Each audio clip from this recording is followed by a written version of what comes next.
Entonces, la emergencia, el aparecer de la gente autista adulta hablando en primera persona y siendo escuchada y apareciendo en las publicaciones científicas y la aparición, la emergencia, el surgimiento de mucha investigación sobre adultez autista es algo que en 2022 apareció y ya no va a tener vuelta atrás probablemente. La incorporación de gente adulta a la investigación en autismo y la gente autista en la investigación en autismo es algo que ya venía, pero en 2022 hizo como un avance enorme. Una de cada 5 personas tiene alguna diferencia neurológica. Piensa diferente, percibe el mundo de una manera diferente. Soy Claudia Granados y les doy la bienvenida a Diarios de Parque, una celebración de la neurodiversidad. Ser mamá de un niño neurodivergente me ha traído muchos retos y muchas alegrías. Diarios de Parque fue creado para informar y apoyar a las familias neurodiversas. En este podcast tenemos conversaciones que cuentan historias y a través de esas historias ayudamos a cambiar la percepción de las diferencias neurológicas para brindar a las personas neurodivergentes una sociedad en la que puedan brillar. Hola a todos, bienvenidos a este nuevo episodio de Diarios de Parque. Hoy tengo un episodio muy especial, con información, con anuncios y con una invitada de lujo. Voy a dejar los anuncios para el final y voy a empezar por mi invitada. Su nombre es Constanza Ruiz Dannegger. Connie, la voy a llamar así yo, en confianza. Pues Connie es una investigadora en autismo. Ella estudió educación y psicología del desarrollo y además es doctora en humanidades. Y hace 16 años, Connie se dedica a desarrollar metodologías innovadoras para revolucionar el ámbito educativo de las personas autistas. Hace además coaching y mentoría para el desarrollo profesional de personas autistas.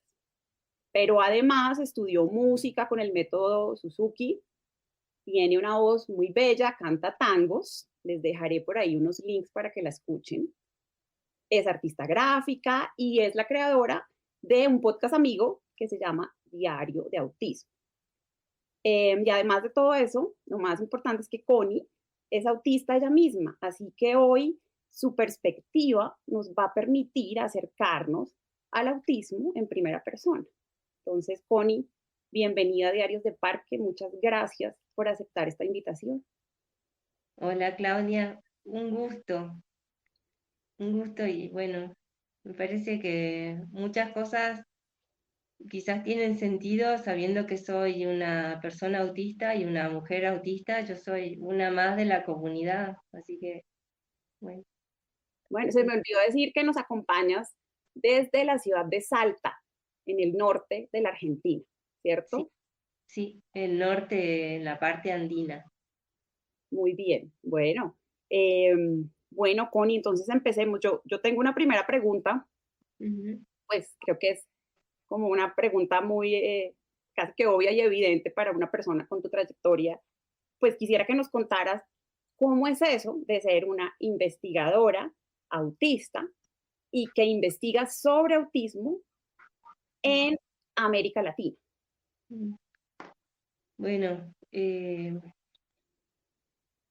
vos ya sabés que las personas autistas tenemos algo que nos interesa, podemos tener varias cosas que nos interesan y lo que nos interesa, como decía mi abuelo, al 120%, de alguna manera. Entonces, a mí el tema de la investigación y la investigación científica, desde que recuerdo, me interesaba, así al 120%, así como me interesan otras cosas, al 120% también cuando me dedico a eso. Pero cuando empecé a estudiar educación, yo ya sabía que quería ser investigadora en eso, e investigadora en general. Después me tocó estudiar otras cosas en el camino hasta llegar acá. y esto también como una persona autista, como le pasa mucho, esto es común en la comunidad. Entonces, ¿qué es lo que sucedió? Fui estudiando distintas cosas, pasé por varias carreras, como en el caso de otras personas, como es tu caso también. Fui pasando, no conozco tus motivos, pero para mí era como una necesidad de ir conociendo cosas, porque tenía curiosidad y quería saber más sobre eso también para poder colaborar haciendo investigación, pero también en parte porque me daba cuenta que había algo que me venía bien de ese estudio. Entonces fui pasando por distintas carreras, incluso haciendo carrera de posgrado, siguiendo esa motivación profesional por un lado, pero vital también.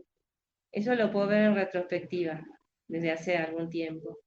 Entonces, fui pasando por distintas carreras, estudiando educación, psicología del desarrollo, como comentaba, ahí explorando teoría, mucha teoría sobre la noción de cambio en psicología y cómo se hace para cambiar, qué cosas explicarían eso, porque a mí me hacía falta cambiar y bueno, era lo que me venía bien. Entonces después de eso vinieron a hacer un doctorado, colaborar con otras personas que estaban haciendo carreras de doctorado también, iniciar equipos y llevar, conducir, bueno, apoyar equipos de investigación sobre distintos temas y visto en retrospectiva eran temas que tienen que ver con el autismo.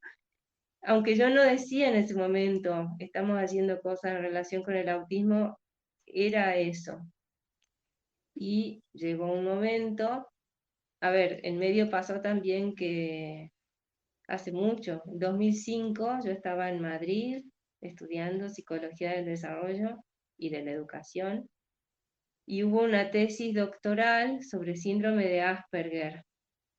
Yo no había escuchado nunca ese término, 2005, y fue un poco raro lo que pasó ahí, aunque ahora parecería algo obvio, porque a mí me parecía rarísimo que lo que estaba diciendo esa persona que se doctoraba era como describirme a mí.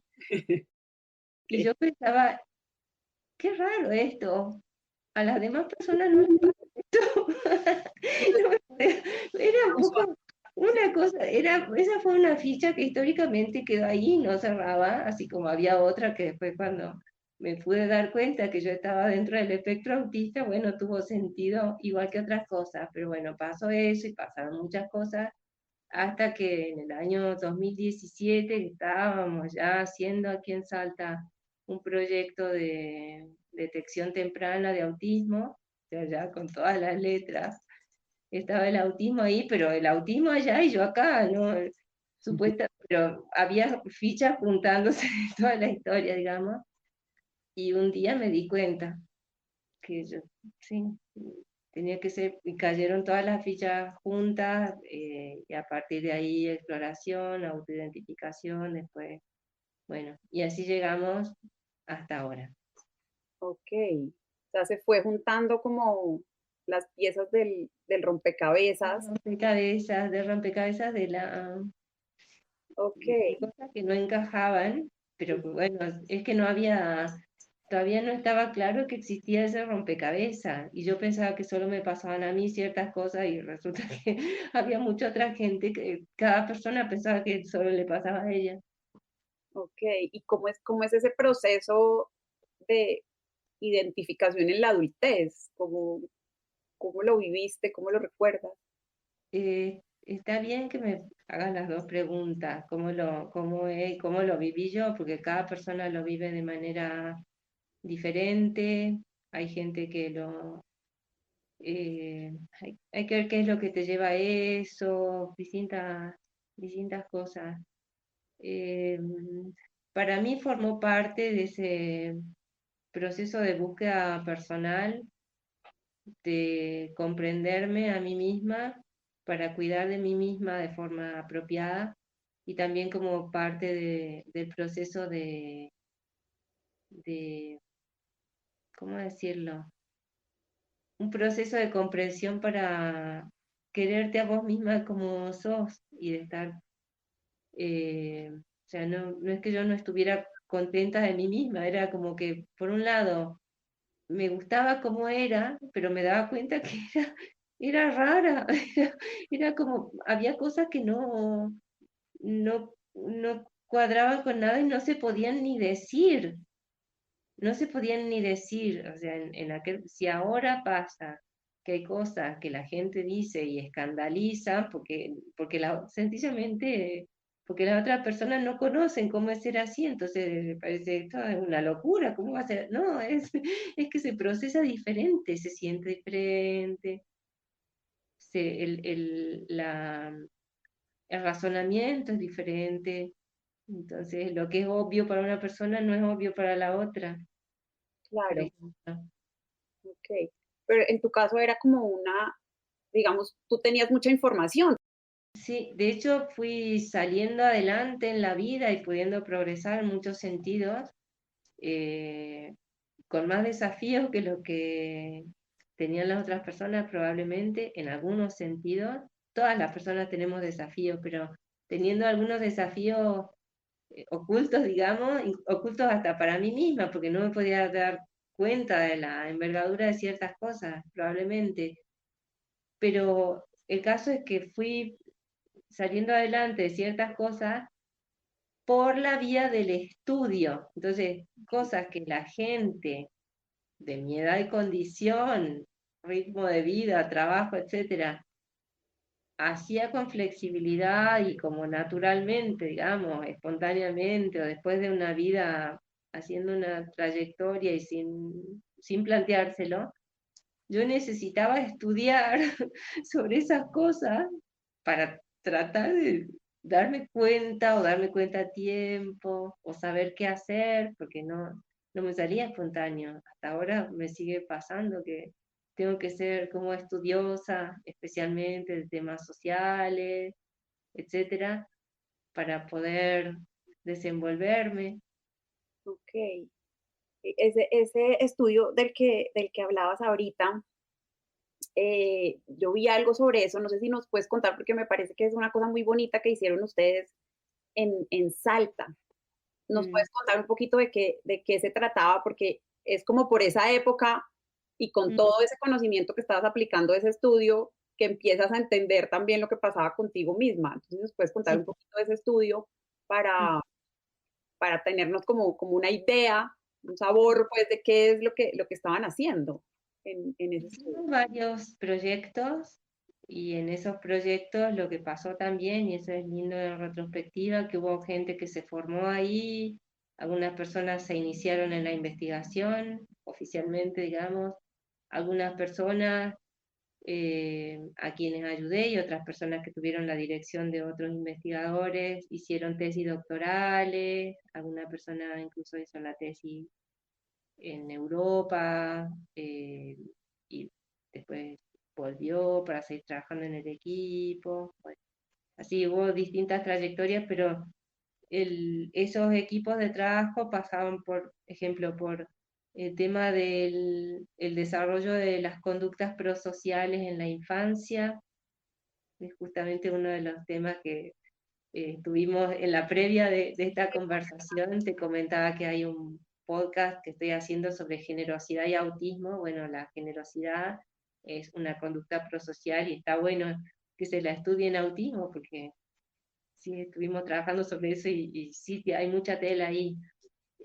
Otro tema fue epistemología personal, que puede sonar a nada, digamos, pero la epistemología personal se refiere a los supuestos que tenemos o a las creencias, dicho en un sentido técnico, eh, sobre distintas cosas, y es un tipo de conocimiento que lo tenemos casi sin saber, de modo implícito, y según esa base de conocimiento, esos supuestos, hacemos elecciones, tenemos preferencias, buscamos conversar con unas personas y no con otras, nos permitimos ciertas cosas sí y otras más bien dudamos.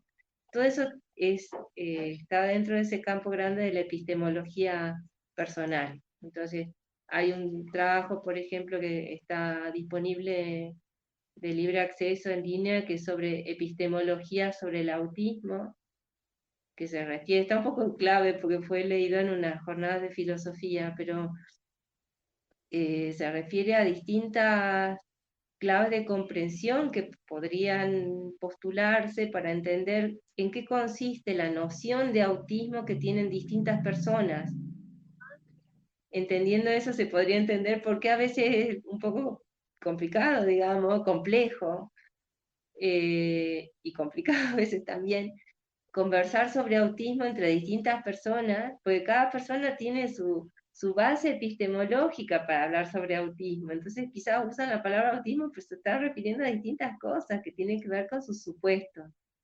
Bueno, entonces, como te digo, estuvimos trabajando en varias líneas de investigación sobre epistemología personal, bueno, algunas cosas más, y llegando a este otro punto de detección temprana, nos dábamos cuenta que hacía falta, bueno, eso era cuando lo planteamos era el año 2016, y eso lo empezamos a hacer en 2017, 2018.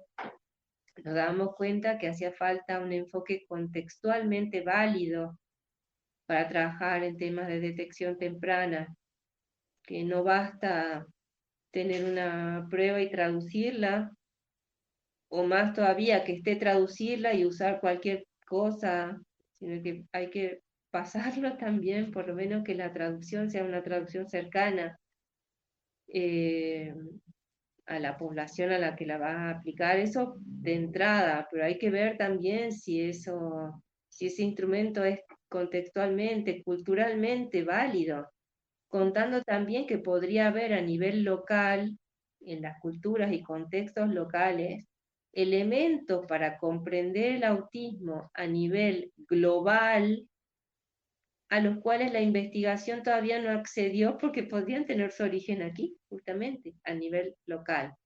Entonces empezamos a trabajar por ese lado, en varias líneas, y una de las cosas que hicimos fue una traducción piloto del MChat, que es una prueba muy conocida, con origen en inglés, eh, al español de Salta y también al wichí, que es una de las lenguas locales, porque Salta es muy multicultural, tiene 10, 12 o más lenguas que se utilizan aquí, bueno, mucha diversidad cultural y junto con eso, mucha diversidad en general. Eh, bueno, eso, hubo un curso destinado a la comunidad de Salta, fuera de la universidad, aunque también podía tomarlo gente de dentro de distintos puestos, eh, sobre desarrollo infantil.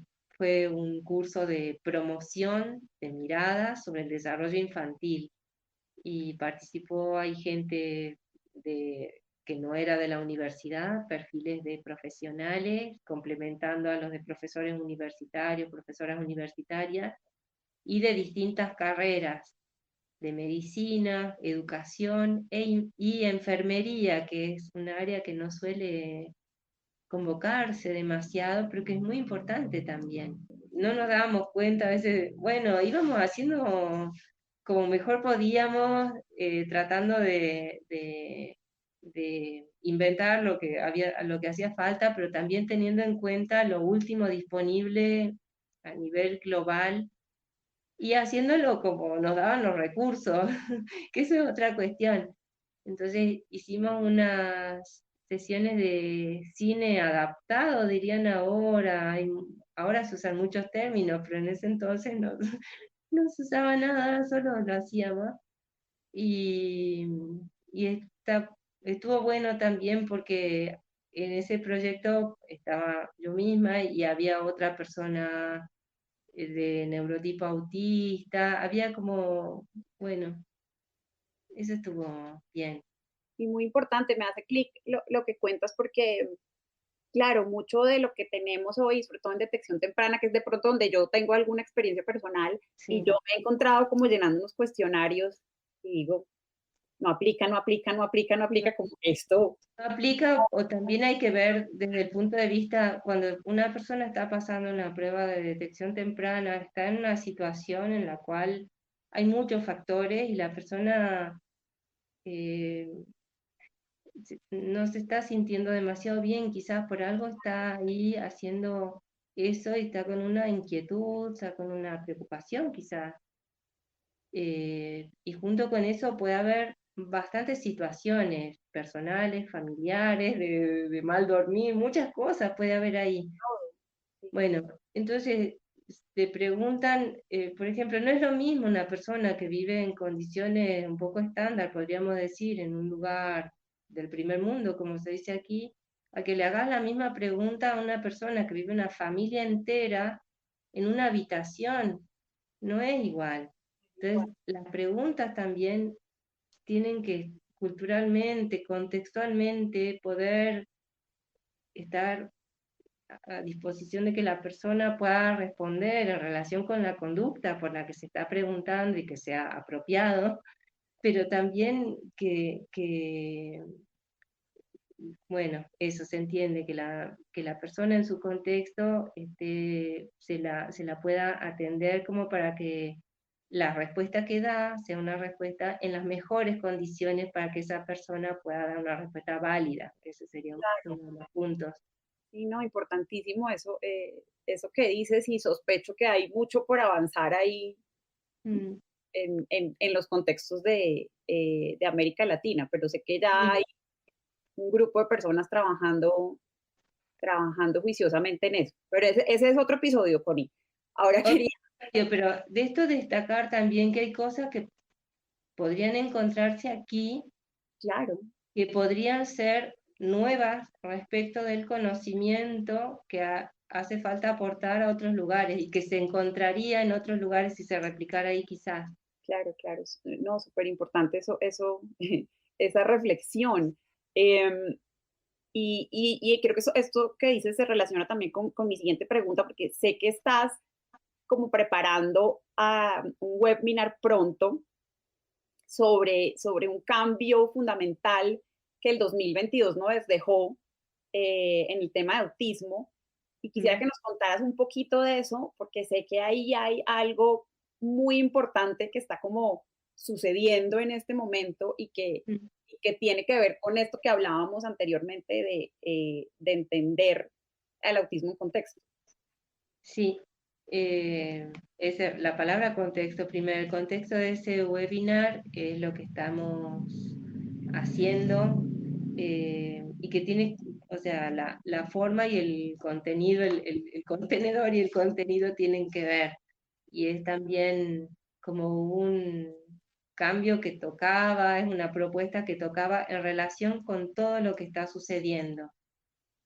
Uno de los grandes cambios que trajo 2022, que por supuesto un gran cambio no se hace de repente, sino que tiene muchos años de preparación y tiene muchos años de ser un poco vapuleado también como punto de vista, eso es parte de, ya se conoce, así van cambiando las cosas y tiene un poco de sociología, un poco de, ya se conoce. Entonces, uno de los cambios, gran cambio de paradigma, desde ver el autismo como algo patológico, como algo incluso institucionalizado, institucionalizador de las personas. Entonces, ¿qué se hacía con las personas autistas? Se las metía en un lugar, se las institucionalizaba. Punto. Hay películas Sí, hay mucha literatura. conocidas sobre eso. Bueno, desde ese entonces hasta ahora muchos cambios. Pasando por enfoques que hasta ahora siguen siendo muy fuertes, están tratando de reciclarse, pero a veces reciclar no funciona porque es de otra cosa, es de otra, o sea, es de otro género, digamos, entonces no, otro género, no me sabe cómo decirme, estoy pensando en tela, en una cosa así como que hay telas que no dan para una cosa, pero sí dan para otra, entonces es como que, bueno, están ahí viendo, pero ese enfoque que tiene que ver con terapéutico y solo terapéutico para el autismo, entonces si decís, persona incluso persona con autismo, portadora de autismo, dicen a veces, como para tratar de sacarle un poco el significado así un poco feo, digamos, pero como si tuviera una enfermedad con autismo.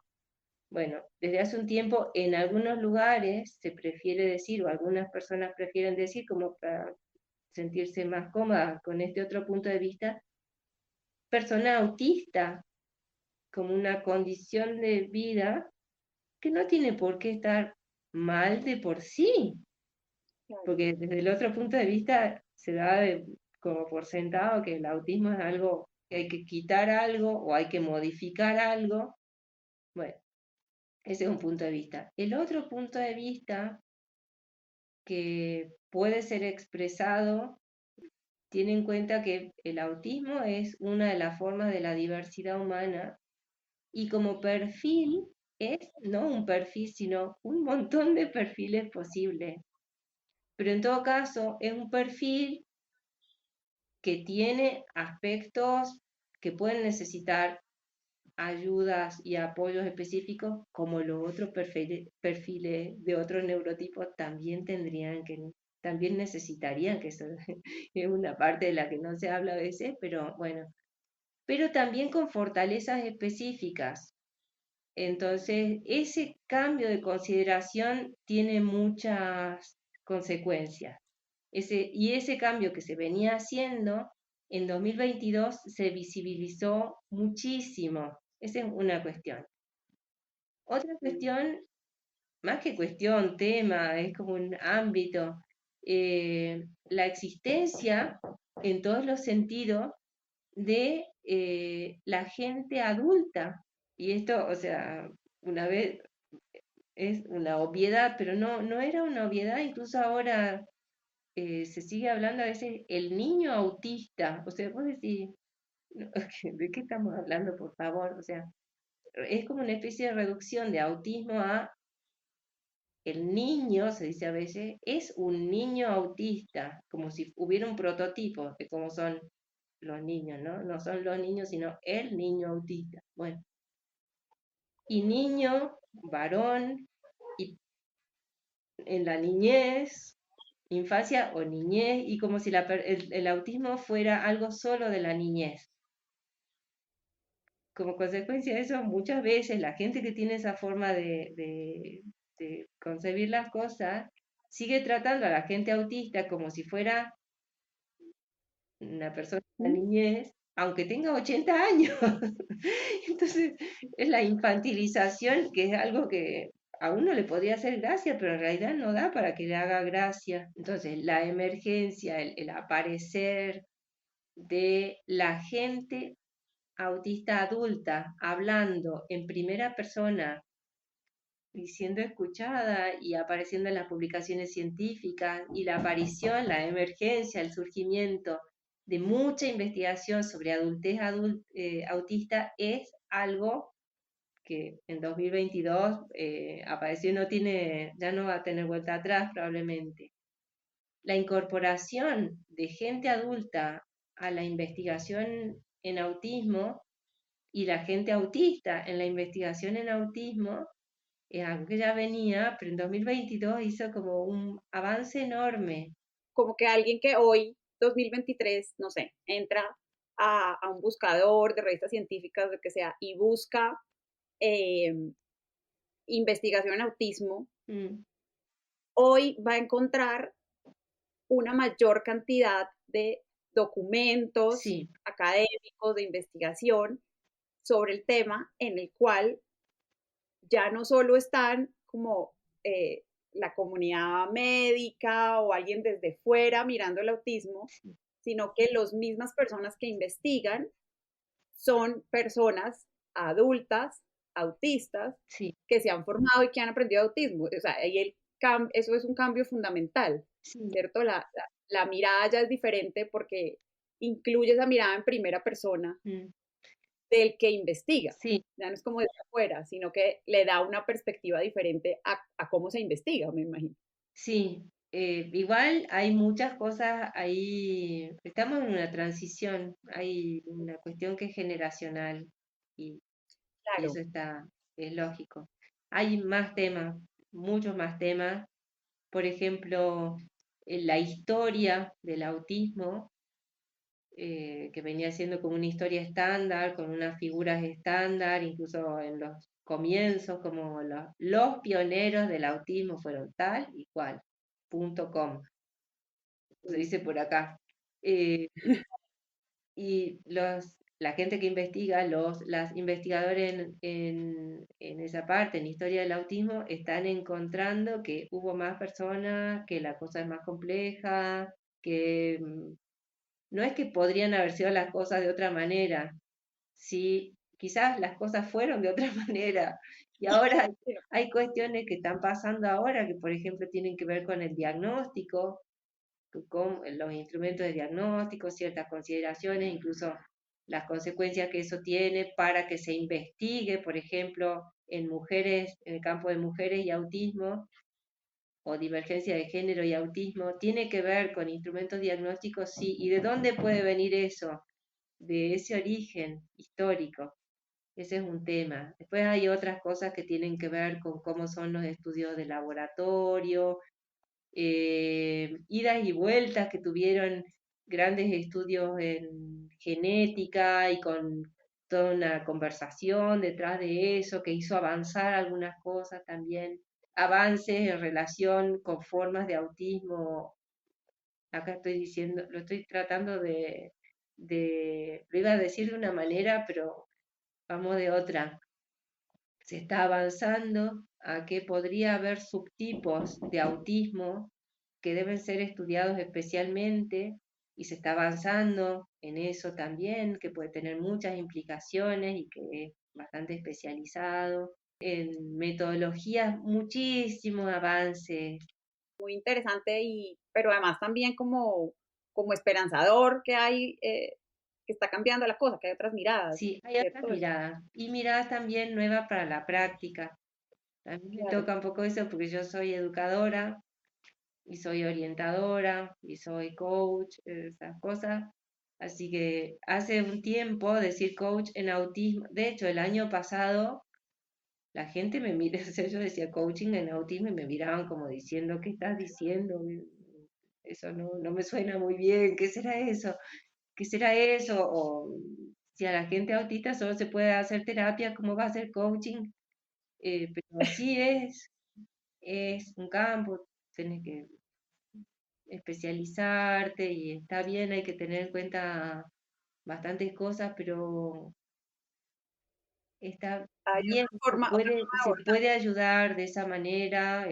Hay gente que fue ayudada y está muy contenta y le sirvió eso, que era lo que se necesitaba, así que eso está bien. Y poder hacerlo en colaboración con otras personas del mismo neurotipo también es algo que está bueno. Mira que antes de preguntarte por ese trabajo que haces de coaching y mentoría, antes de preguntarte sobre eso, porque me parece muy interesante lo que, lo que, lo que haces específicamente con adultos, quiero antes de preguntarte por eso que ahondemos un poquito en algo que mencionaste al principio, cuando hablabas de cómo evolucionaste estudiando desde educación y neurodesarrollo, y es algo que tiene que ver con la incertidumbre, que es en general difícil para todos los humanos y estos años recientes y de pandemia como que nos pusieron a prueba a todos en cómo es que podemos lidiar con la incertidumbre, pero específicamente para las personas autistas, ese es un tema especialmente desafiante. Y ahí, para entender eso, encuentro yo que son muy importantes dos conceptos que tú explicas muy bien y quisiera que nos hablaras un poquito de esos dos conceptos eh, para entender por qué son desafiantes para las personas autistas y son el concepto del cambio y el concepto del error. ¿Por qué son importantes y cómo se relacionan para entender esa dificultad de lidiar con la incertidumbre que, digamos, que caracteriza al neurotipo autista? Sí. Ahí, bueno, bibliotecas,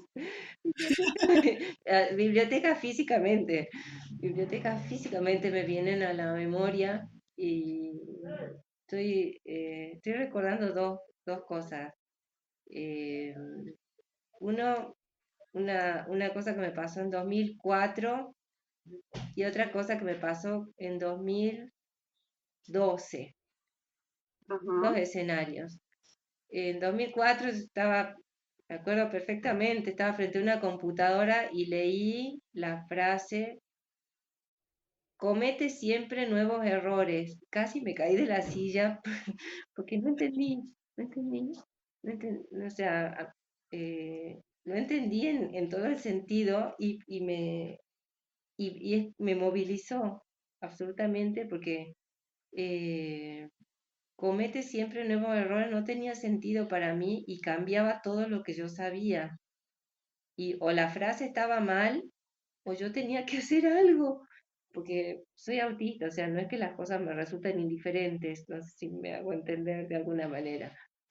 Entonces, y todo tenía que ver con eso. Entonces, me llevó mucho tiempo de procesar, porque de hecho tenía que pasarlo todo por ese nuevo filtro y hubo muchos cambios que tuvieron que ver con esa comprensión.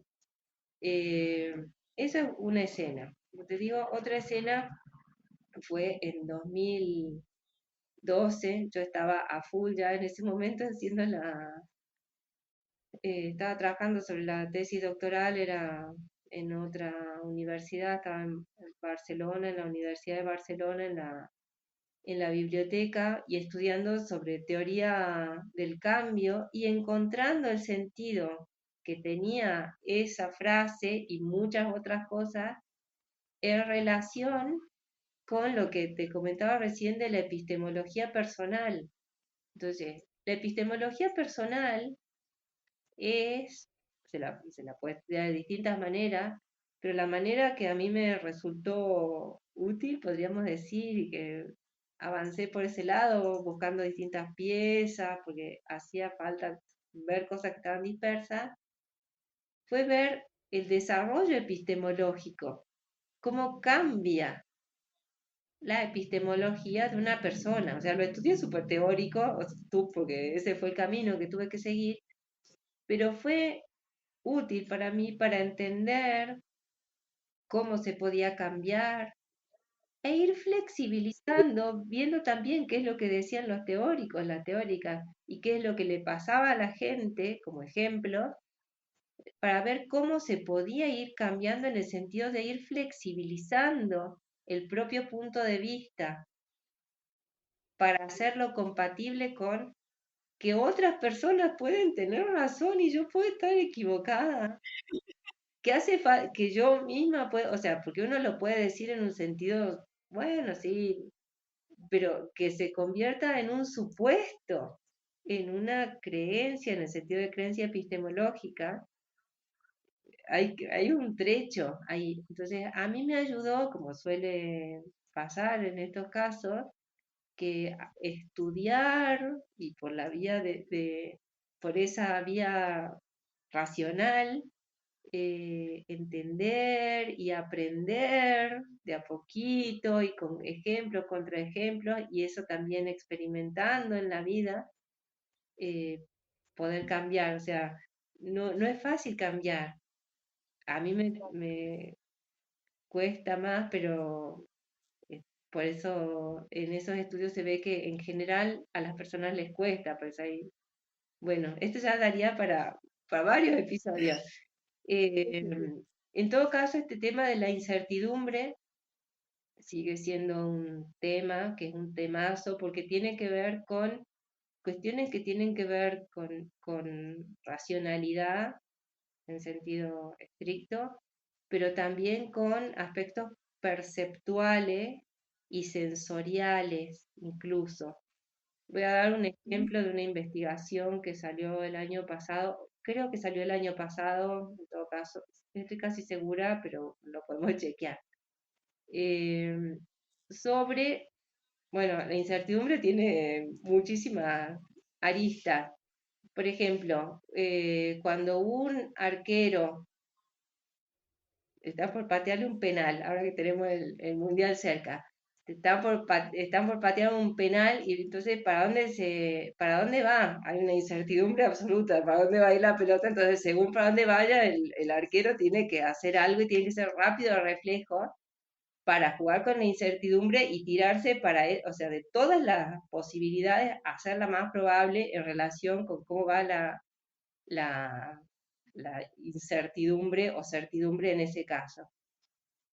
Tenés que tener reflejos y tenés que poder captar los indicios que hay, porque en relación con esos indicios se achica la incertidumbre. Ok. Entonces, hay estudios que indican que la gente autista no es tan buena, digamos, para captar esos indicios físicos, por ejemplo, en el caso de que te estén por tirar una pelota. Entonces la persona está así como más boleada, digamos, acá tampoco que no sabe para dónde mirar, porque no le sale mucho. No digo que Ya, la gente autista no puede ser arquero, no estoy diciendo eso y ya habrá estudios sobre eso, no me estoy dedicando a eso porque este estudio tampoco lo tenía en cuenta, lo estoy diciendo en general, pero yo misma tengo el ejemplo, bueno, y mucha gente podría decir lo mismo, los juegos en los que venía la pelota así como que, ¿y qué hacer? Porque es una cosa, eh, como te digo, hay aspectos que tienen que ver hasta con la percepción que hacen que las personas autistas necesiten, necesiten es una palabra que es excesiva, la estoy diciendo ahora y se la suele decir, pero tengan una preferencia por o les venga mejor, por lo menos temporalmente, que las cosas sean más bien rutinarias, un poco fijadas, etcétera. Pero ahí hay un tema, esto es evolutivo y hay que ayudar a que las personas se desarrollen. Si toda la vida vas a seguir haciéndole así, llevando en el andador de que todo tiene que ser rutinario, o sea, ¿en qué momento la persona se va a flexibilizar? en un mundo En dinámico. un mundo dinámico, tenés que ser, o sea, una persona más, quizás con más, poniéndole más onda, con más, hasta estudiando lo que haya que estudiar, o sea, con ayudas, con estrategias, como se suele decir, y es una palabra técnica, eh, con técnicas, con estrategias, con metodología, con artefactos, y alguna cosa hace falta, pero tenemos que ir ayudándonos en eso, porque si no, no podríamos estar en todos los lugares donde están las otras personas haciendo cosas. Claro, Entonces, ese es un tema. Y hay sí, grandes cambios a lo largo de la vida. Esto es evolutivo, sí, pero hay que ir ayudando y es específico. ir ayudando a como a lidiar con el cambio o a aprender Eso. sobre el cambio. Ah, Y creo que es oportuno este momento para preguntarte ahora sí cómo es o cómo es que tú ayudas desde tu tarea de coaching y de mentoría a las personas adultas, mm, sobre todo, porque pienso como, tú lo dices, no es algo como evolutivo, entonces uno dice, bueno, de pronto de chiquito toleramos un poco el tema eh, de las rutinas y de mantener ciertas cosas fijas porque todavía no estamos preparados para el cambio, pero una vez estás en la adultez, el mundo te empieza a exigir mm. que estés, digamos, más preparado para, llamémoslo así, para el dinamismo y no para un mundo estático. Entonces, sé que tú haces ahí unas tareas interesantes con personas autistas adultas. Sí. Cuéntanos un poquito cómo se ve digamos, ese trabajo y esos apoyos que brindas ahí. Hay distintas formas porque hay distintas necesidades. Por un lado, para gente autista y también puede ser para profesionales que trabajan en autismo, pues yo soy una profesional que trabaja en autismo también, así que hago un acompañamiento en forma de mentoría para profesionales en autismo. Y no hace falta que sean de neurotipo autista, pero sí que sean colegas y eso viene bien. En el caso de la gente autista, puede, en general, lo que algo que suele venir bien es que sea un proceso a medida, uno a uno, una a una. eh, un proceso suele tener algunas semanas, se puede prolongar después si hace falta, pero en relación con el cumplimiento de algún o algunos objetivos, acompañar a la persona para que vaya haciendo un proceso para llegar a esos objetivos que se propone, pero que también ese proceso ayude a la persona en su vida, que puede ser su vida personal o su vida laboral o en algún plano, para que vaya dando pasos que le ayuden a que a partir de ahí pueda haber un cambio duradero en toda su vida. O sea que a partir de esa semana pueda haber un eco en lo que venga después, que haya algo sustancial ahí. Eso tiene que ver también con que en ese tiempo la persona pueda conocerse mejor dentro de su neurotipo que compartimos. Entonces, suele hacer falta trabajar también con la comprensión a nivel lo que puede aportar la ciencia sobre el autismo y también el conocimiento de la experiencia de otras personas adultas, autistas suele ser, para enriquecer el conocimiento que la persona tiene de sí misma y que ese conocimiento y esa reflexión ayuden en ese proceso. Trabajo en Ok, eso. ok, qué interesante, qué lindo esa tarea. Yo tenía acá una pregunta que pues te la tengo que hacer porque siempre digo que tener la perspectiva de largo plazo es de las cosas que pueden ser más difíciles para padres y cuidadores, para los que tenemos los niños todavía pequeños, niños autistas en casa. Y quería preguntarte sobre eso o con esa perspectiva, porque uno como papá, mamá, como cuidador, en general, pues lo que hacemos es como buscar cuál es el camino por donde puedo apoyar a mi hijo, a mi hija y ayudarlo para crecer feliz, ¿cierto? Al final eso es, pues eso digamos es lo que hacen todos los papás en general, pero quienes tenemos un niño autista en casa, digamos que eh, parece que tenemos como más, digamos, preguntas en ese camino, en cómo construir ese camino y, digamos, con tu perspectiva de educadora, pero también de alguien que trabaja y se ve día a día con personas autistas adultas, digamos, con esa perspectiva como de más largo plazo de la vida, quisiera que preguntarte, pues, ¿cómo lo ves tú? ¿Qué le dirías a una mamá o un papá como yo sobre cómo construir y cómo transitar ese camino y en qué es que deberíamos concentrarnos? A veces uno tiene Sí. como muchos focos para mirar y es difícil decir por dónde cojo o en dónde concentro mis esfuerzos. Algo que me parece que puede ser útil, aunque parece obvio, pero hay que ver qué implicaciones tiene, es que cada persona es dueña de sí misma. Cada persona es la única dueña de sí misma. Nadie es dueño de un niño o de una niña o de un niñe. Yo ahora lo puedo decir porque hay cosas que se saben, pero a mí me tocó hace un tiempo, cuando no se hablaba de esto, ver una persona, creo que debe haber tenido 2 años o 2 años y medio, y esa persona era claramente transgénero y tenía 2 años.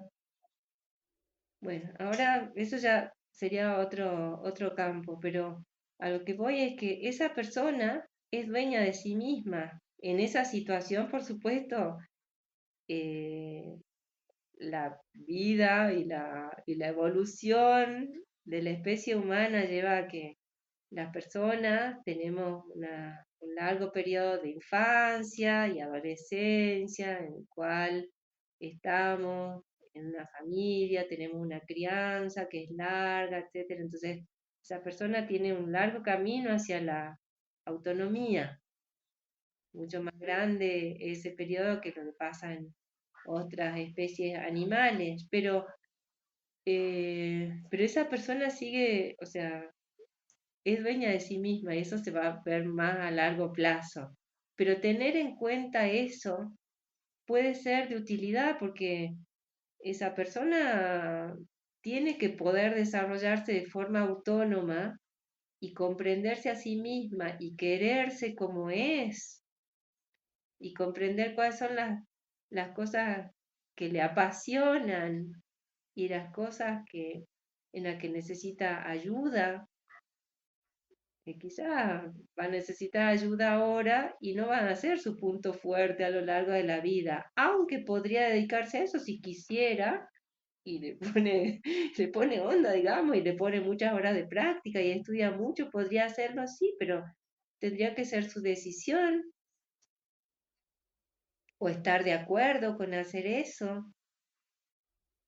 Entonces hay varios asuntos que dependen de eso que me parece que es bien básico.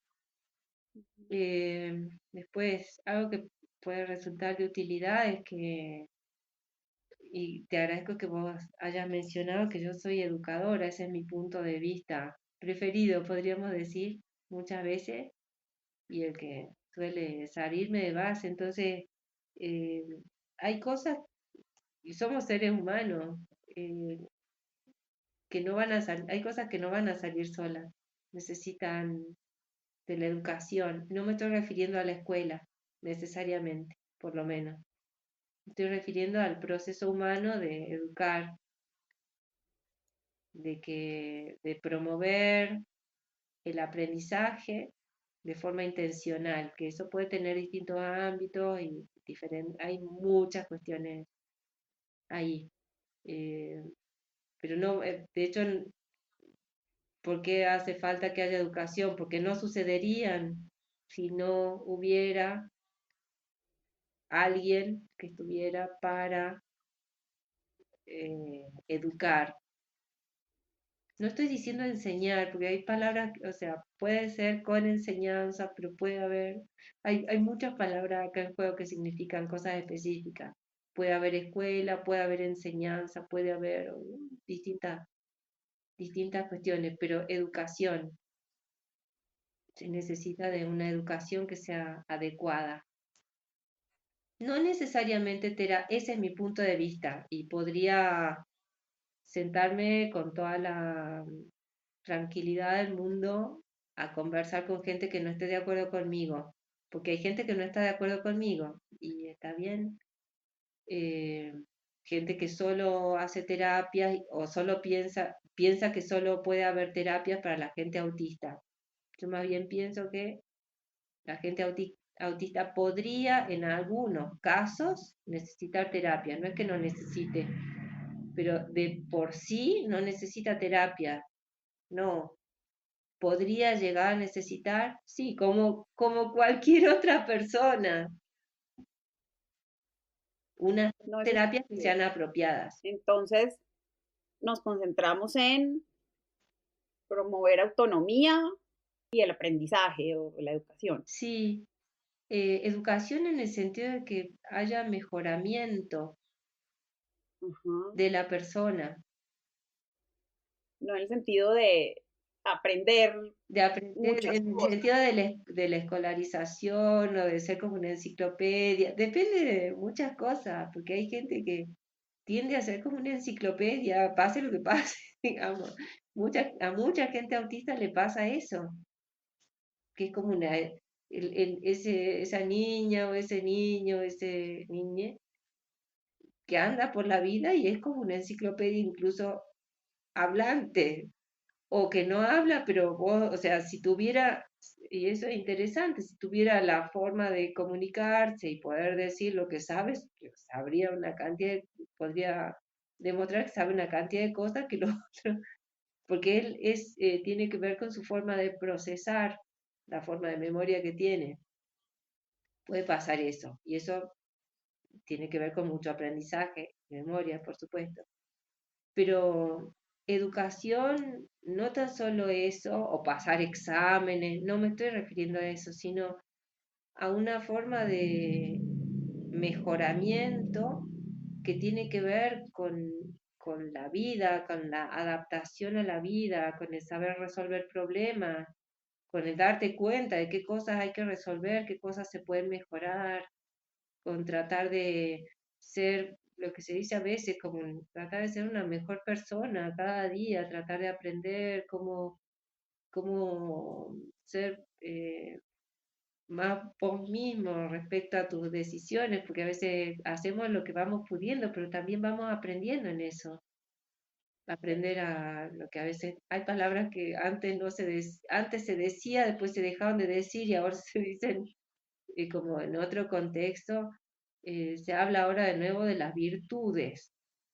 Bueno, una persona con virtudes, una persona que es fuerte, una persona que es comprensiva, una persona que es valiente, una persona que es leal, una persona que es alegre. Esas cosas se van educando también.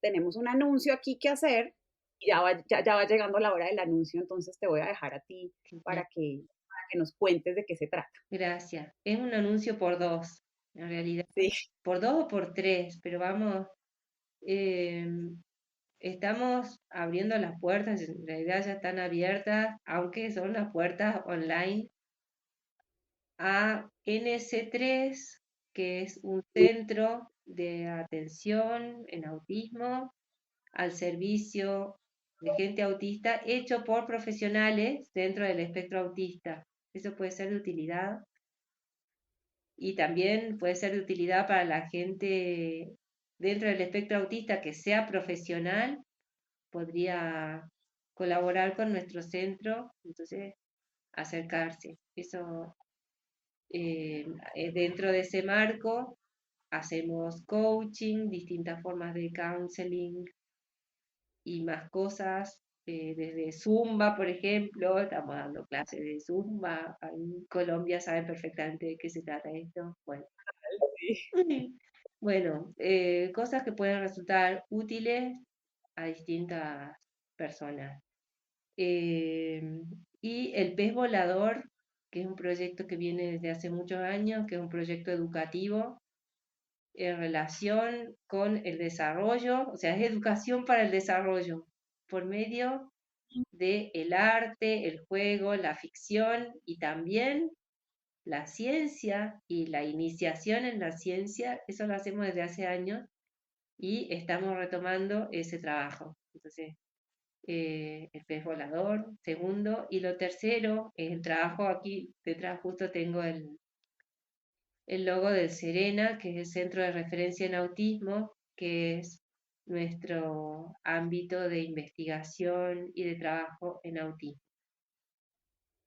Para Ok, quien muy quiera colaborar y acercarse, este es nuestro ámbito. dejamos todos los links en las notas Genial. de- del Gracias. episodio para que puedan ir fácilmente y consultar más información. Y yo espero tenerte acá invitada eh, en otras oportunidades porque tenemos muchos temas de que conversar aquí en mis noticas. Fui anotando todas las cosas de las que podríamos hacer otro episodio, otro episodio. Eh, Justo. y bueno, no quiero darte las gracias por haberme regalado esta hora de tu tiempo, eh, por esta conversación llena de reflexiones muy importantes. eh, y también me voy como con mucho optimismo de cómo estamos transitando, digamos, este camino para entender el autismo y en general la neurodiversidad como desde otra perspectiva. Entonces te agradezco mucho haber aceptado esta invitación y que hayas conversado conmigo esta horita. Yo te agradezco la posibilidad de compartir, eh, porque también es una motivación para seguir adelante y ha sido una motivación muchas veces saber que lo que hacemos puede ser útil para otras personas y especialmente para personas de nuestro neurotipo, para que lo que fue aprender este tiempo e ir saliendo adelante de distintas situaciones, haciendo experiencia, como nos pasó a nuestra generación, sea útil para la generación siguiente. Que la tengan un poquito más fácil. Que la tengan más fácil, sí, que van a tener sus propios desafíos, no para volverse cómodos, no, ellos van a tener sus desafíos para la próxima generación, pero que sigamos adelante. Genial. Muchas gracias, Connie. Bueno, Te mando un gran abrazo allá a Salta. gracias. Gracias por escuchar Diarios de Parque. Crear un mundo que celebre la neurodiversidad es un gran desafío y enfrentarlo en soledad no es una opción. Te invito a unirte a nuestra conversación. Hay varias formas de hacerlo. Puedes suscribirte en tu plataforma de podcast favorita, compartir nuestro podcast con tus amigos y familiares o escribirnos al correo info@diariosdeparque.com. Nos encantaría recibir tus comentarios y sugerencias.